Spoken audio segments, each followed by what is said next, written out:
So this is a stress strain curve. After learning about the stress, generally denoted with the letter sigma, strain epsilon. Now we are going to draw a curve between stress and strain. So to this, first let me take one apparatus. This is called Serrel's apparatus. In Serrel's apparatus, we will take two wires. This is the first wire and this is the second wire. So this is called a reference wire. So there are two wires made of same material. So this is the reference wire and this is called experimental wire.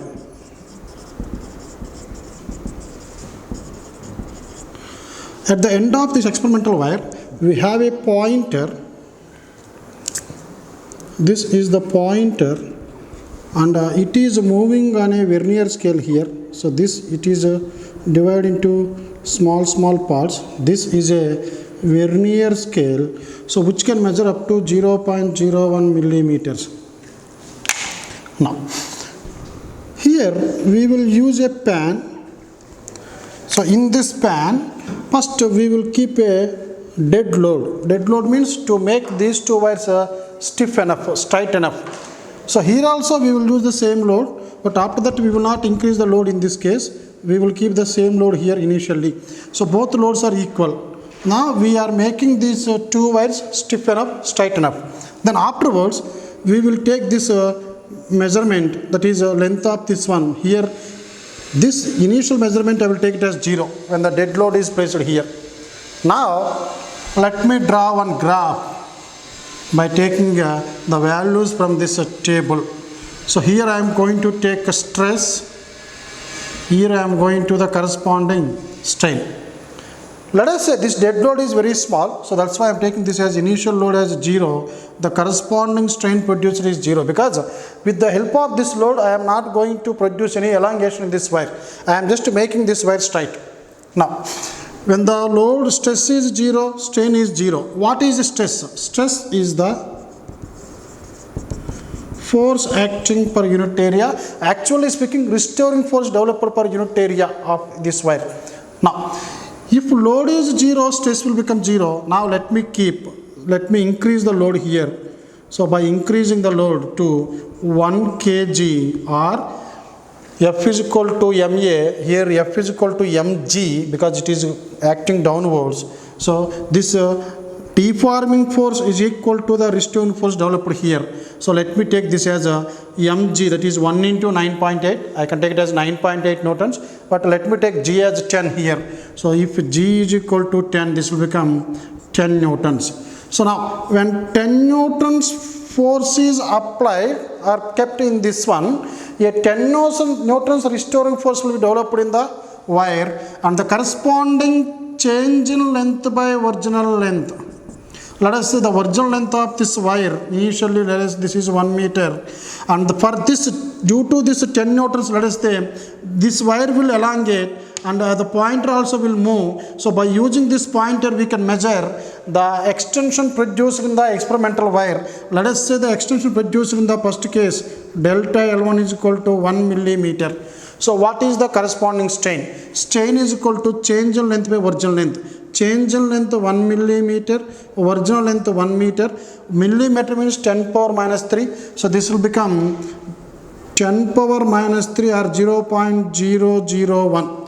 Strain has no unit, you just leave it. Now if we increase the load to 20 newtons and the corresponding strain observed was 0.002, and this is actually not newtons, this is force per unit area. Let us say cross sectional area is 1 meter square. I am taking only the unit area here. So this will become Newton per meter square. This is also Newton per meter square. Suppose if the force applied is 30 newtons per 1 meter square area of that wire, let us say this corresponding strain produced is 0.03. If you observe these values, you can say that whenever the stress is doubled, strain is also doubled. If the stress is tripled, the strain, corresponding strain is also tripled. So that means For these values, stress directly proportional to strain.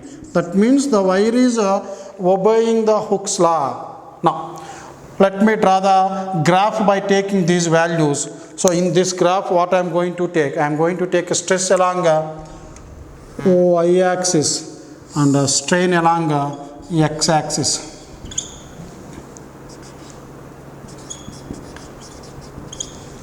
So, this is a stress strain curve. Now, if you take this 10, 20, 30, 40 like this is 10.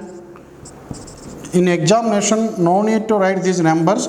You just keep some, you just divide this into parts. So, this is 30, 40, 50, 60, 70, 80 Newton per meter square. Stress is measured like this. Now, strain. So, 1, 2, 3, 4, 5, 6, 7 like this. So, let me divide into small parts if you want. This is 0.001. This is 0.002.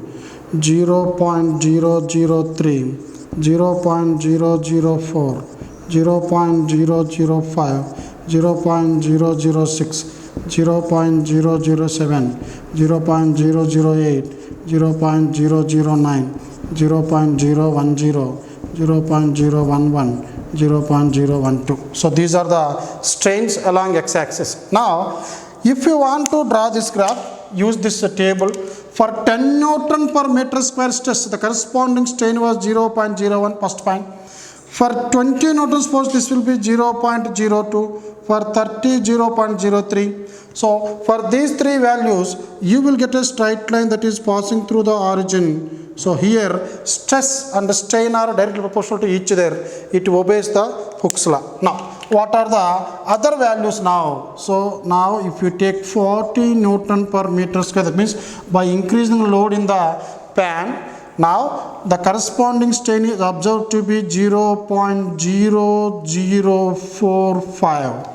Remember, for every 10 Newton per meter square stress, the corresponding increase in strain was 0.01, 0.01, 0. But here 0.0015. That means for a small stress here, for the same amount of stress, the strain is more. So here the graph can be drawn like this. It is a straight line and then it will move like this.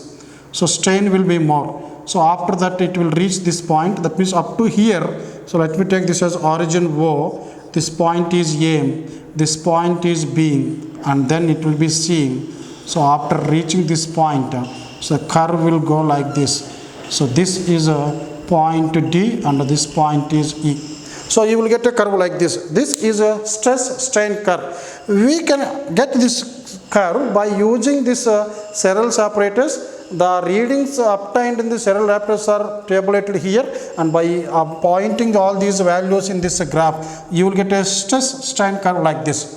Now let me explain what is this A point, B point, C point, D point and E point. Now, if you take from O to A, this between these two stress directly proportional to strain produced.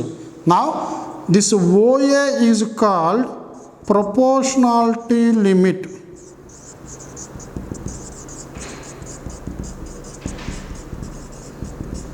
Why it is called proportionality limit? Why? Because from O to A, stress is directly proportional to strain. So even if we remove this load, let us say you keep 30 Newtons here, the corresponding increase in length for 30 Newton per meter square, corresponding change in length is 3 millimeter and corresponding strain is 0.003.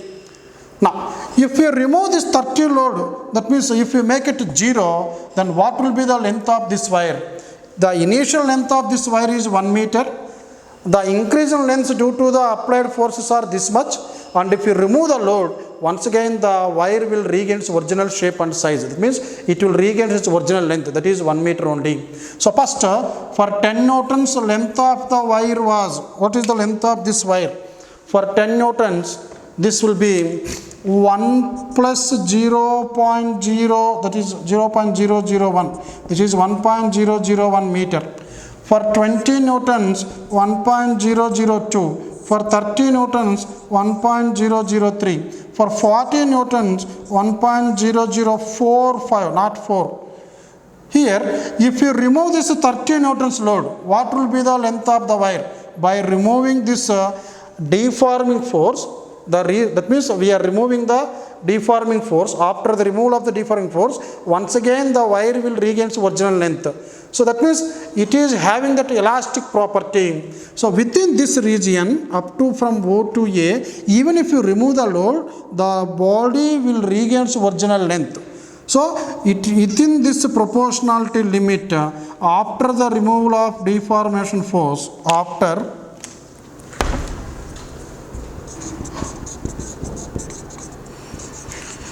removal of deforming force, wire regains its original length.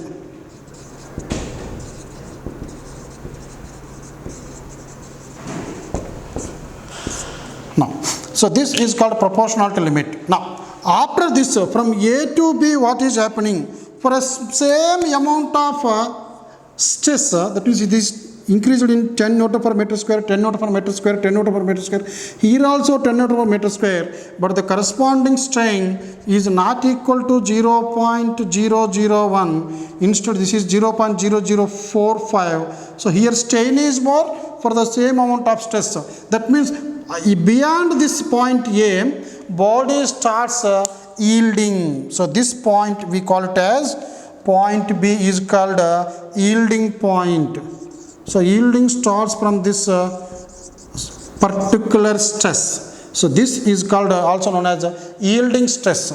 So this is called yielding point and corresponding stress is called yielding stress. So in this example, this 40 Newton per meter square stress is called yielding stress. Now after that, if you increase this one for a small, that means here I am not increasing from 40 to 50, for 40 to 45 itself, the strain produced is too large. This is nearly 0.0015. That means after this point, this will continue to yield like this. Now here, if you remove the load here, the body, that means if you remove this 45 newtons load, now here up to 30 Newton per meter square load, if you remove, after removing this one, body regains original length. But here when the stress is equal to 45 Newton per meter square, the corresponding strain is 0.00. Now here it is 0.006.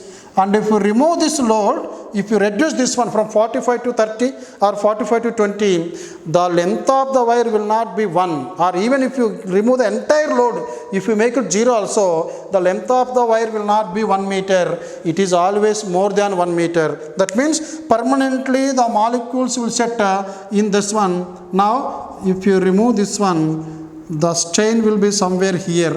So this is called, so I will take it as E, I will take it as F. So OF is the permanent strain produced in the wire due to this more stress. So this is called permanent set. So we cannot reduce the length of the wire to its original length 1 meter here. So it will permanently will have that 1.00018 or 17 meters. So this is called permanent set. So permanently the length of the wire will set for this value, the original length 1 meter plus this permanent set. So after this what happens, you can observe from here to here. For without applying any stress also, this will have more strain, and by increasing this stress, it continuously, this graph actually it will not go that much high. So this graph nearly similar to the same level only, but here what happens, this graph will be D and E. So this D is called the maximum load that can be applied on this wire.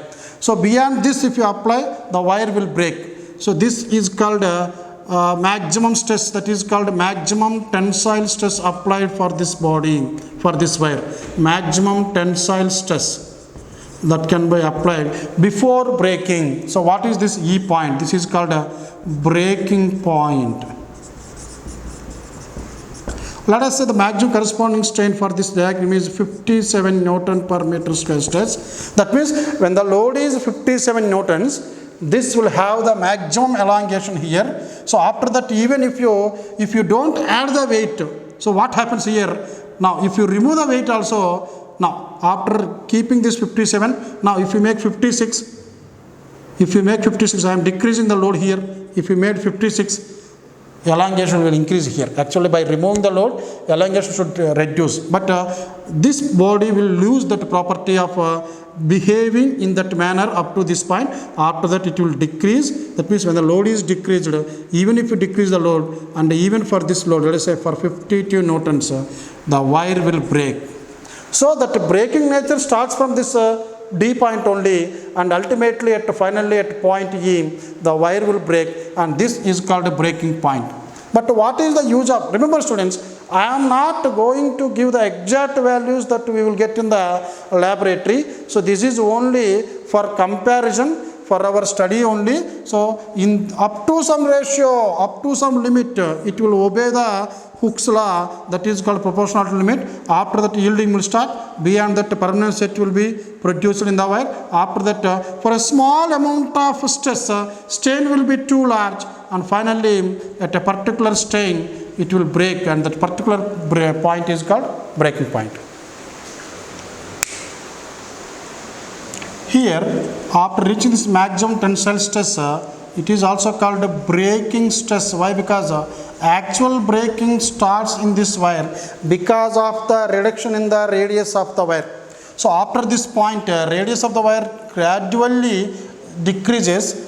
Here from here to here radius will decrease, but after reaching this stress, the radius of the wire reduces rapidly. Radius of, that means beyond this point O, point D, radius of wire decreases rapidly. So this is a rapid decrease in the radius of the wire due to this reduction in the wire, and finally at this corresponding stress or at this corresponding strain, the breaking will take place. Now what is the use of studying this stress strain curve? Now I am going to explain different stress strain curves. We are going to do this experiment in our PUC. Based on this stress strain curve, we can determine the quality of a wire. That means whether it is a hard or soft wire. How? See, we have two stress strain curves here. One is either sigma and this one, and sigma and this one. So one graph is like this.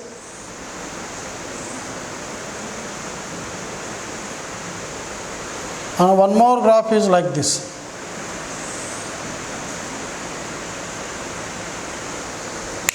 In these two graphs, let us say I am taking the same amount of stress along y-axis and the same amount of strain along x-axis. So 1, 2, 3, 4, 5. 1, 2, 3, 4, 5. So this is 0.001, 0.002, 0.003, 0.004, 0.005. So this is also 0.001, 0.002, 0.003, 0.004, 0.005. Now, along y-axis, let us say this is a 10 Newton per meter square. This is also 10 Newton per meter square.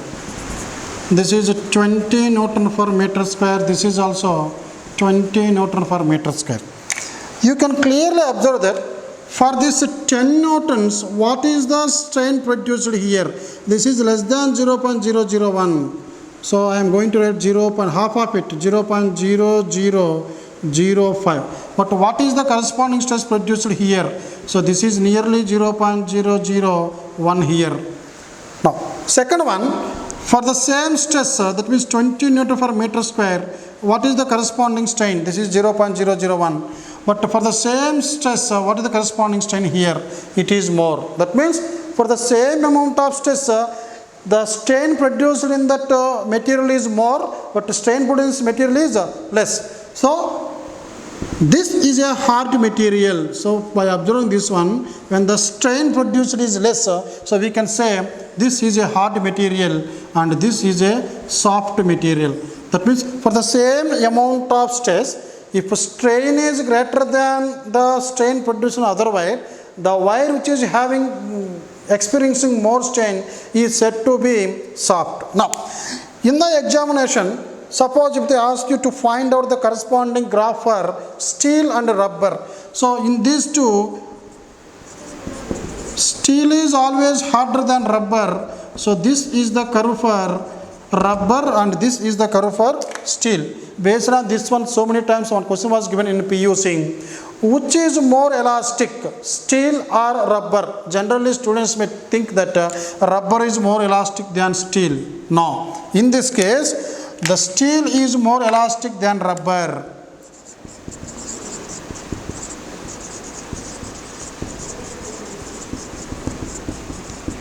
Why?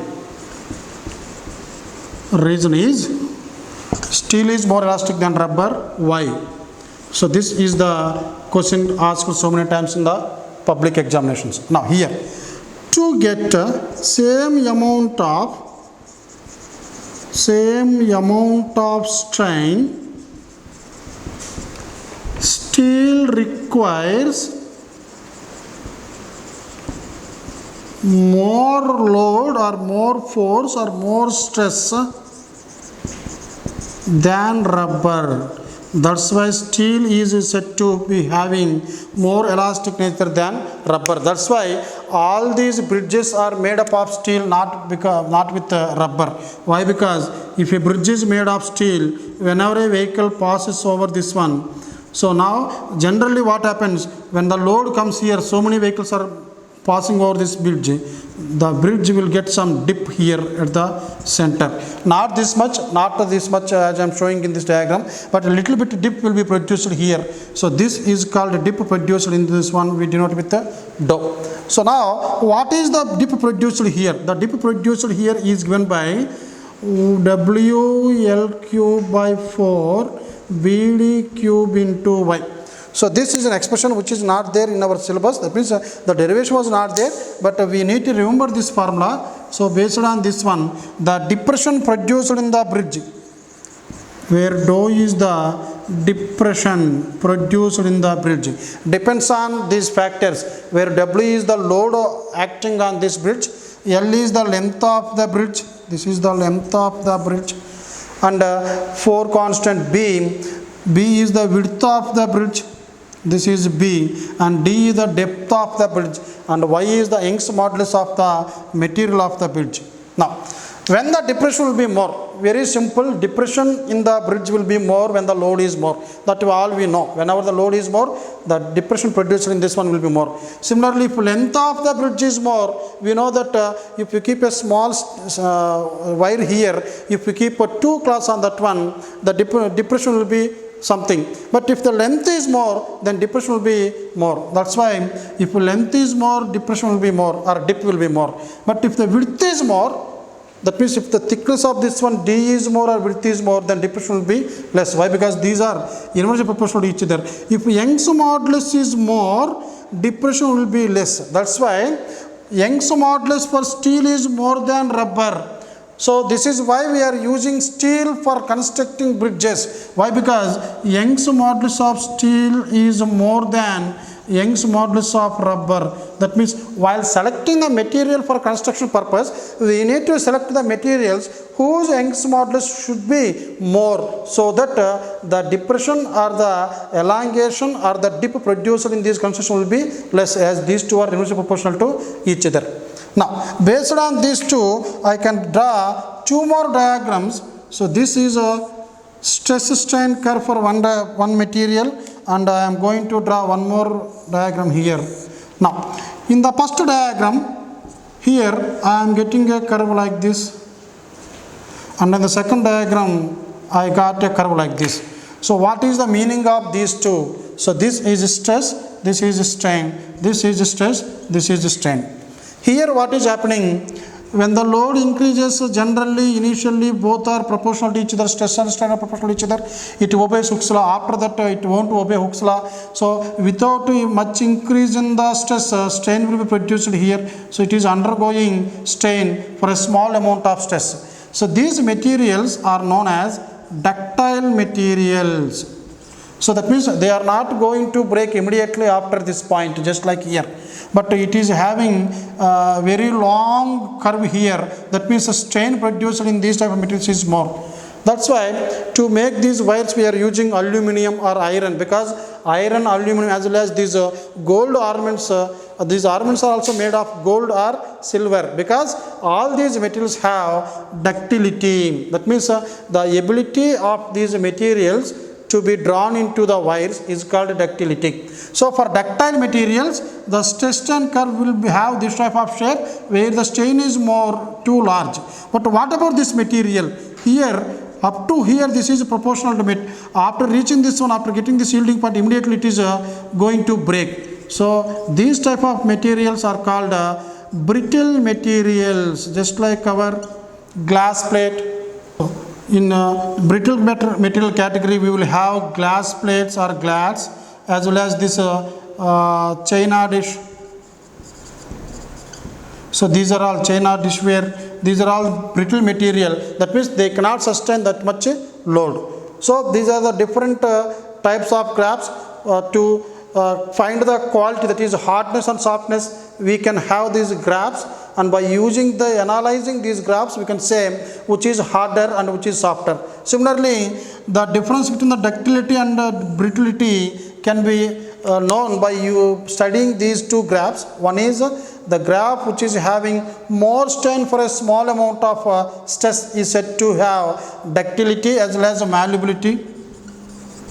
And the graph that is showing this type of nature, that means immediately after getting this proportional, after reaching this proportional limit, immediately it is going to break for a small amount of stress.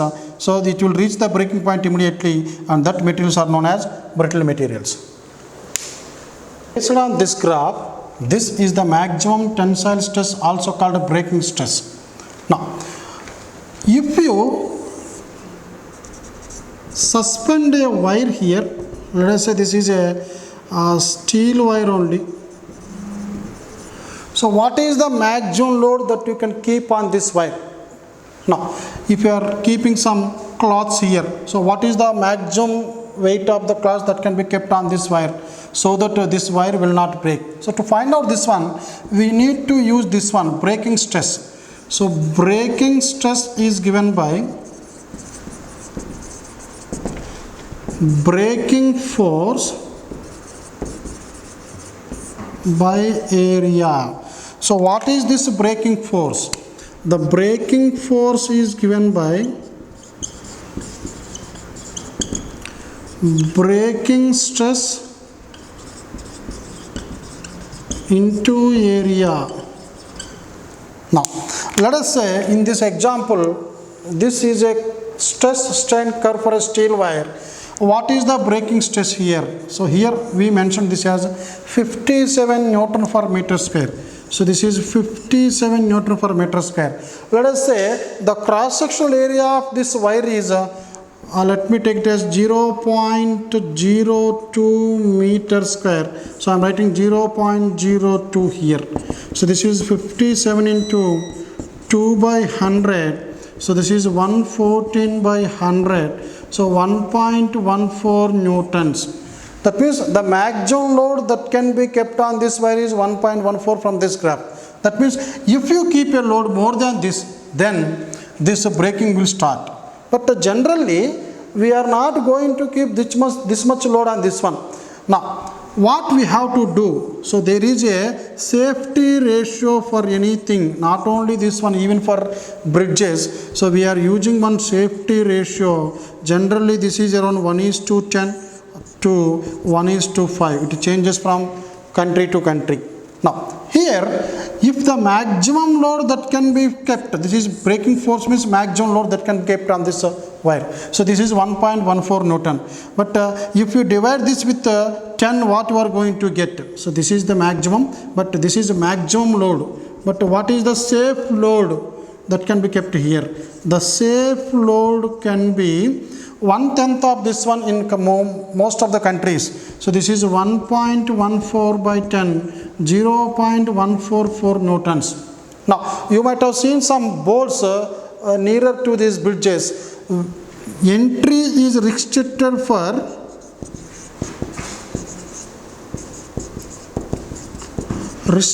for vehicles more than 40,000 tons or 40 tons. Like this, you might have seen some boards which are placed on the old bridges. Why? Because as we are using these bridges for the long time, gradually creeping takes place. Creeping means due to the continuous load on these bridges, elongation will take place to this one, and they will reach this condition. That means for a small amount of load also elongation will be more. So by measuring the breaking stress of this one, they will measure the maximum load that can pass over these bridges. So here also the safe load is around 1/10, or in some countries they may keep 1/5, 1/6, 1/7. Now, by using these values, we can give the maximum load that can pass over the bridges. So this is how we can use a stress strain curve in constructing these bridges or these pillars or these very big buildings where they can keep maximum load.